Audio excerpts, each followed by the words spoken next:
जय हिंद। आप सभी का स्वागत है हमारे यूट्यूब चैनल लक्ष्य तक पर। सीटेट 7 जुलाई को जो आपको पेपर होने वाला है उसके लिए हम लोग प्रैक्टिस सेट कर रहे हैं। आज हमारा बाल विकास का सब्जेक्ट होगा प्रैक्टिस सेट। आपको करा रहे हैं लगभग 5000 बाल विकास के प्रश्न आपको कराने वाले हैं। तो यह हमारा चौथा भाग होगा आज का यह।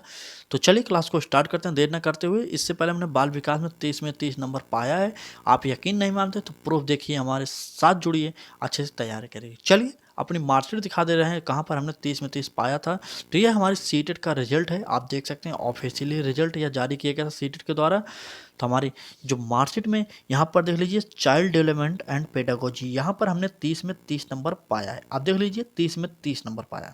यह हमारा पेपर 2 का पेपर है। और फर्स्ट पेपर में हमने CDP में 30 में 26 नंबर पाया, वह भी देख लीजिए। मतलब प्राइमरी में 30 में 26 पाया और मिडिल में 30 में 30 नंबर पा गया। तो चलिए देख सकते हैं 60 नंबर में हमने 56 नंबर पाया था। आप भी पा सकते हैं, आप 60 में 60 पा सकते हैं, बस तैयारी अच्छे से करिए। चलिए क्लास को स्टार्ट करते हैं। इससे पहले आपने हमारे साथ चैनल को नहीं सब्सक्राइब किया तो चैनल को सब्सक्राइब कर लीजिए, बेल आइकन को ऑन कर लीजिए और क्लास को शेयर कर दीजिए। चलिए क्लास को स्टार्ट करें। पहला प्रश्न देखते हैं। बस यही निवेदन हम अपने हर क्लास में करते हैं, आप लोग क्लास को पूरा देखिएगा क्योंकि क्लासेस छोटी लेकर आ रहे हैं आपके लिए, तो क्लास देख लीजिएगा, ठीक है। चलिए पहला प्रश्न देखते हैं। जैसे ही अभी 10-5 दिन बाद आपको महामैराथन क्लासेस उपलब्ध कराई जाने लगेंगी, तो अभी से आप जुड़ेंगे तभी आप अच्छे से तैयारी करेंगे। तो चलिए पहला प्रश्न देखते हैं। प्रश्न है हमारा, शिवानी द्वारा पूछे गए एक प्रश्न का उत्तर शिक्षक तत्काल नहीं दे सकता है।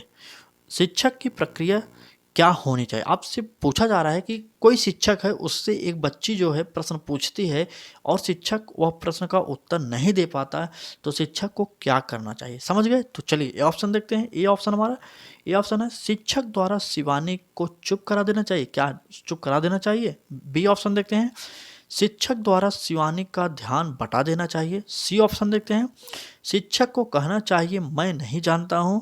और डी ऑप्शन, शिक्षक द्वारा इस प्रश्न का सही उत्तर बाद में समझ कर देना चाहिए। तो चलिए कमेंट करके उत्तर बताइए। चलिए यह थोड़ा पेडागोजिकल क्वेश्चन है जो इंपॉर्टेंट प्रश्न है। तो पहला ऑप्शन ही देख लीजिए, शिक्षक शिवानी को चुप करा देना चाहिए। जी नहीं, आप शिक्षक हैं तो आप किसी बच्चे को चुप नहीं करा सकते। कोई बच्चा कोई भी प्रश्न पूछ सकता है, उसके लिए यह कोई बाध्यता नहीं होगी, ठीक है। बी ऑप्शन देखिए, शिक्षक द्वारा शिवानी का ध्यान बटा देना चाहिए। जी नहीं, आप ऐसा भी नहीं कर सकते हो कि बालक का ध्यान बटा दें। बालक कोई आपसे प्रश्न कर रहा है तो आपको उत्तर देना पड़ेगा, ठीक है। चलिए सी ऑप्शन देखिए, शिक्षक को कहना चाहिए मैं नहीं जानता हूँ। यह तो एक प्रकार से सही कह सकते हैं, लेकिन अगर मैं नहीं जानता हूँ तो बच्चे को जानना है। आप नहीं जान रहे तो इसका कोई मतलब नहीं कि बच्चा भी नहीं जाने, उसको बताना ही पड़ेगा आपको। इसलिए गलत हो गया, ठीक है। और सबसे बेस्ट हमारा डी ऑप्शन हो गया। 3 ऑप्शन कटते हैं, चौथा ऑप्शन सही हो जाता है। चौथा ऑप्शन सही क्यों हुआ देख लीजिए, शिक्षक द्वारा इस प्रश्न का सही उत्तर बाद में समझ कर देना चाहिए। अगर मान लीजिए आप अध्यापक हैं, आपको उत्तर नहीं आ रहा तो आप बाद में कहीं से पढ़ के, किसी से पूछ के, कुछ भी करके अगले दिन आप अपने विद्यार्थी को उस प्रश्न का उत्तर अच्छे से बताएंगे और समझाएंगे भी। इसलिए हमारा डी ऑप्शन सही हो जाएगा। चलिए अगला प्रश्न।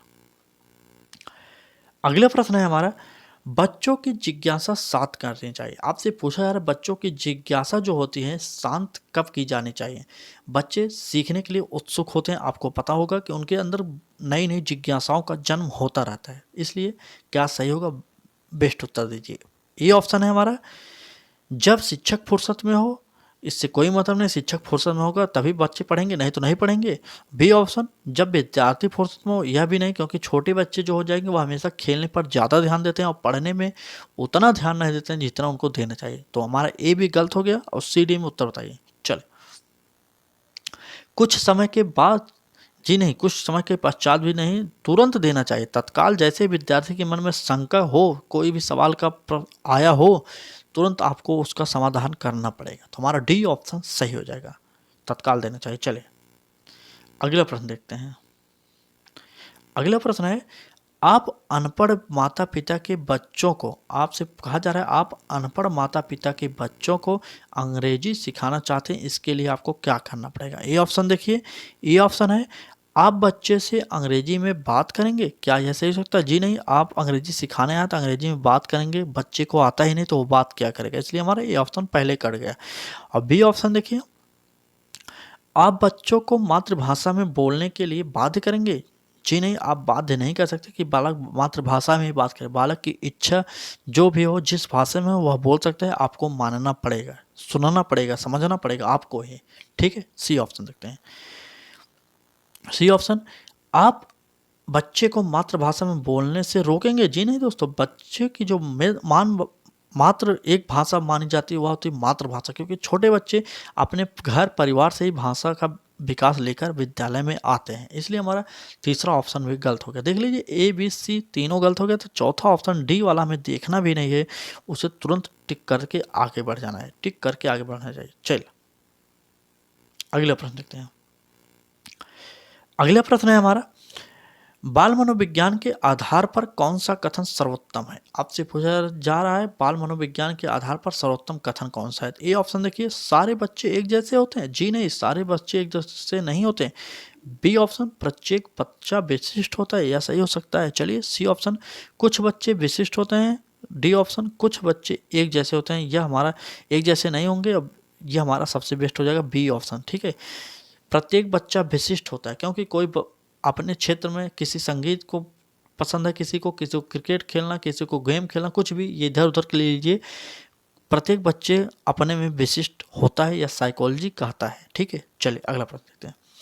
क्लास अच्छी लग रही है तो लाइक कर दीजिए, बस यही निवेदन करते हैं, हर क्लास में लाइक कर दीजिए और एक शेयर कर दीजिए अपने दोस्तों तक, क्योंकि इंपॉर्टेंट क्लासेस, फ्री क्लासेज अभी से आपको उपलब्ध कराई जा रही है, तो आपका भी दायित्व बनता है कि आप हमारे चैनल को सपोर्ट जरूर करिएगा। ठीक है, चलिए अगला प्रश्न देखते हैं।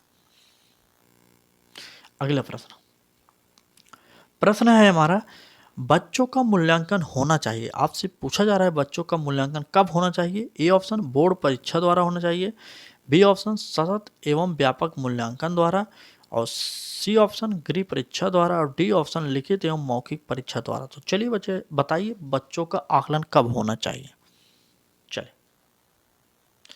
आपसे निवेदन करें, कमेंट जरूर करते रहिए आप लोग। क्लास कैसी लग रही, क्लास अच्छी लग रही तब भी कमेंट करिए, नहीं अच्छी लग रही तब भी कमेंट करिए। चलिए, तो बच्चों का मूल्यांकन जो होता है बोर्ड परीक्षा के द्वारा सिर्फ नहीं होता। ठीक है, सतत एवं व्यापक मूल्यांकन, हमारा भी ऑप्शन सही हो जाएगा। गृह परीक्षा द्वारा भी गलत हो जाएगा, और लिखित एवं मौखिक परीक्षा भी गलत हो जाएगा। तो हमारा बी ऑप्शन सबसे बेस्ट हो जाएगा, सतत एवं व्यापक मूल्यांकन के द्वारा बच्चों का मूल्यांकन होना चाहिए।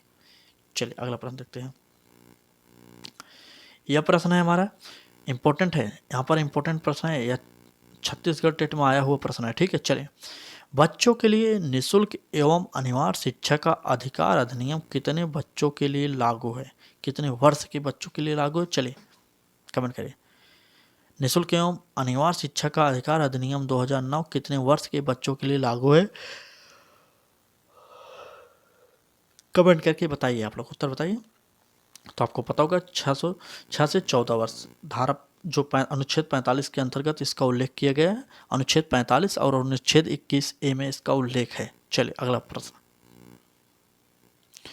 अगला प्रश्न है हमारा, शिक्षक को ज्ञान होना चाहिए। आपसे पूछा जा रहा है शिक्षक को ज्ञान होना चाहिए, किस प्रकार का ज्ञान होना चाहिए, आपको बताना पड़ेगा। चलिए, शिक्षक को ज्ञान चाहिए, क्या होना चाहिए, अध्यापन विषय का ज्ञान होना चाहिए। बी ऑप्शन, बाल मनोविज्ञान का ज्ञान होना चाहिए। सी ऑप्शन, संगीत का ज्ञान।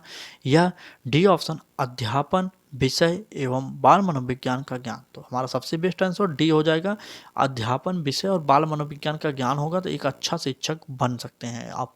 चलिए, क्लास अच्छी लग रही है कमेंट करके जरूर बताई दीजिए। पहली बार आप सीटेट देने जा रहे हैं कि आपका कौन सा अटेम्प्ट सीटेट का है इस बार, अब तक आप पास नहीं हो पाए, आप कमेंट करके जरूर बताइएगा। हमने पास किया है, आपको ट्रिक बताएंगे, आप हमारे साथ अभी से जुड़े रहेंगे तो ट्रिक बताएंगे। और रोजाना हमारी वीडियो को पूरा देखिएगा, क्योंकि हम प्रश्नों के माध्यम से ही ट्रिक बताते चलते हैं अपनी क्लास में, क्योंकि बाद में अलग से ट्रिक बताने की ज़रूरत ना पड़े। इसलिए निवेदन बस यही करेंगे, पूरी क्लास जरूर देखिएगा रोजाना दोपहर 1 बजे में। ठीक है, चलिए अगला प्रश्न देखते हैं। प्रश्न है हमारा, एक बच्चे की वृद्धि और विकास के अध्ययन की सर्वाधिक अच्छी विधि कौन सी है। आपसे पूछा जा रहा है एक बच्चे की वृद्धि और विकास के अध्ययन की सर्वाधिक अच्छी विधि कौन सी है। क्या मनोविश्लेषण विधि है, तुलनात्मक विधि है, या विकासीय विधि है, या संख्या की विधि है। तो चलिए बताइए, आप लोग कमेंट करते रहिए। चलिए, तो हमारा सी ऑप्शन विकासीय विधि हो जाएगा, सी ऑप्शन सही हो जाएगा। चलिए अगला प्रश्न देखते हैं। एक प्रश्न को 2 बार इसलिए पढ़ देते हैं ताकि आपको हम वीडियो देखते हुए ही प्रश्न याद हो जाए, और जो हम बताते हैं 1 से 2 बार वह बता देते हैं ताकि वह भी आपको व्याख्या भी उसकी पसंद आए और अच्छे से याद कर लें। ठीक है, चलिए अगला प्रश्न देखते हैं। सामाजिकरण वह प्रक्रिया है जिससे बच्चे और वयस्क सीखते हैं। क्या सीखते हैं? ए ऑप्शन परिवार से, बी ऑप्शन विद्यालय से, और सी ऑप्शन साथियों से, और डी ऑप्शन उपरोक्त सभी से। चलिए कमेंट करें। सामाजिकरण वह प्रक्रिया है जिससे बच्चे और वयस्क सीखते हैं, तो इन सभी से सीखेंगे। ठीक है, सामाजिकरण में यह सभी पाए जाते हैं। विद्यालय भी होता है, परिवार भी होता है, जो विद्यालय, परिवार और साथी भी होते हैं सभी के। चलिए अगला प्रश्न देखते हैं। क्लास को लाइक कर दीजिए और शेयर करिए। रोजाना दोपहर 1 बजे हमारी क्लासेज, महत्वपूर्ण सीटेट की क्लासेज, स्पेशल हमारा जो चैनल बनाया गया है वह होता है टीचिंग एग्जाम्स के लिए बनाया गया हमारा चैनल लक्ष्य तक, आप जुड़ सकते हैं। चलिए अगला प्रश्न देखते हैं। प्रश्न है, बच्चों के विकास में सिरस्त सिद्धांत के अनुसार निम्न में से कौन सा कथन सत्य है? यहाँ पर थोड़ा इस शब्द को ध्यान रखिएगा, नहीं तो आपका गलत हो जाएगा। चलिए, ए ऑप्शन विकास सर से पैर की ओर चलता है, बी ऑप्शन विकास सर से पैर की ओर चलता है। यहाँ पर 2 ऑप्शन एक ही हो गया। ठीक है, यहाँ पर माफी चाहते हैं, यहाँ पर 2 ऑप्शन एक ही हो गए। चले, सी ऑप्शन विकास मध्य भाग से परिधि की ओर चलता है, और डी ऑप्शन उपरोक्त में से कोई नहीं। तो चलिए उत्तर बताइए। चलिए माफी चाहते हैं, यहाँ पर 2 ऑप्शन नहीं, दोनों अलग अलग हैं। एक पहला ऑप्शन है विकास सर से पैर की तरफ, और दूसरा ऑप्शन बी वाला विकास पैर, यहाँ पर पैर लिखिए। ठीक है, पैर से सर की ओर चलता है, तो हमारा सबसे बेस्ट होगा ए ऑप्शन। आपको पता होगा कि बालक का शरीर का निर्माण जो होता है माता के गर्भ में, वह सबसे पहले होता है सर का निर्माण। सर का निर्माण, उसके बाद धड़ का निर्माण होता है। तो इसलिए हमारा सर से पैर की तरफ विकास चलता है। यह कथन आपके लिए इंपॉर्टेंट हो जाएगा। चलिए, ए ऑप्शन सही हो जाएगा इस प्रश्न का। अगला प्रश्न देखते हैं। अगला प्रश्न है, मानव जाति में वे कौन से वैयक्तिक विभिन्नता के निर्धारक तत्व होते हैं जो मानव जाति की विविधता को बताते हैं? चले, मानव जाति में वे कौन से वैयक्तिक विभिन्नता के निर्धारक तत्व होते हैं जो मानव जाति की विविधता को बताते हैं? ए ऑप्शन पर्यावरण का अंतर, बी ऑप्शन आनुवंशिकता का अंतर, सी ऑप्शन आनुवंशिकता एवं वातावरण की अंतर क्रिया, और डी ऑप्शन उपरोक्त में से कोई नहीं। चलिए बताइए, कमेंट करिए आप लोग।